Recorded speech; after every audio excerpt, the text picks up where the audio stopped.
Bonjour, ici iTouch 4 Pro, et aujourd'hui je vais vous faire un comparatif entre le Galaxy S4 et l'iPhone 5. Alors, à droite il y a l'iPhone 5 et à gauche le Galaxy S4.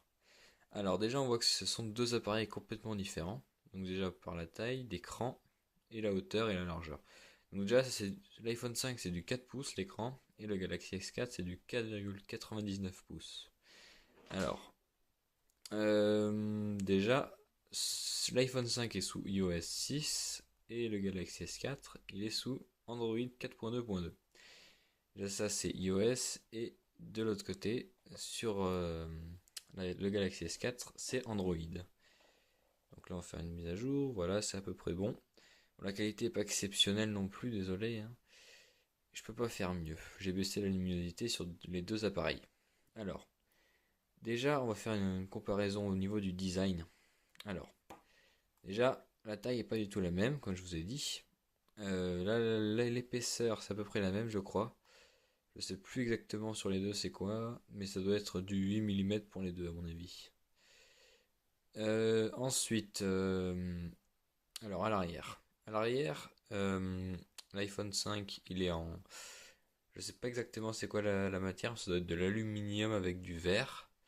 Et le Galaxy S4 c'est du plastique. Donc ici il y a le capteur 13 mégapixels, ici c'est du 8 mégapixels sur l'iPhone 5 et il y a un flash LED sur le Galaxy S4 et un flash sur l'iPhone 5. Alors le haut-parleur du Galaxy S4 est ici en bas et celui de l'iPhone 5 c'est des deux côtés en bas aussi, enfin mais en bas sur la tranche. Et il y a aussi la prise jack et le câble, enfin la prise Lightning. Alors, là, je ne vais pas vous faire à chaque fois les tranches parce que c'est un peu saoulant. Donc, bon, il y a les boutons volume à gauche, ainsi que ça, c'est pour bloquer pas la rotation, le vibreur ici pour l'iPhone 5. Là, il y a le bouton euh, on-off pour le Galaxy S4. Là, il y a la prise, il y a la prise pour remettre la carte SIM, la carte nano SIM sur l'iPhone 5. En haut, il y a le bouton on-off. Sur le Galaxy S4, il y a enfin, la prise jack, un micro, euh, le capteur infrarouge, pardon. Voilà. Bon, c'est à peu près tout, pardon. Donc, tac. Alors, ensuite, au niveau de la puissance, donc ici, sur l'iPhone 5, c'est une puce A6 cadencée à 1,2 GHz, je crois. Avec, c'est un double cœur. Ici, c'est un 4 cœurs avec 1,9 GHz et un processeur Snapdragon 600. Voilà. Donc après, ici c'est iOS, ici c'est Android, c'est pas du tout la même chose.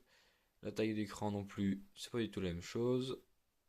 En termes de puissance, il faut regarder. Donc je vais juste vous montrer sur, euh, sur les deux appareils, sur une page internet par exemple, pour voir la puissance. Alors on va fermer toutes les pages pour voir tout ça. Donc on va taper, euh, je sais pas quoi, on va faire par exemple Apple. Apple ici et Apple de l'autre côté. Alors, voilà. Et tac. Alors c'est exactement la même chose. Apple. Tac, c'est en premier sur l'iPhone 5. C'est pas fini. Alors, le site d'Apple met du temps à charger, hein. Bon, en gros, c'est à peu près la même puissance, hein, sur Internet pour le Wi-Fi.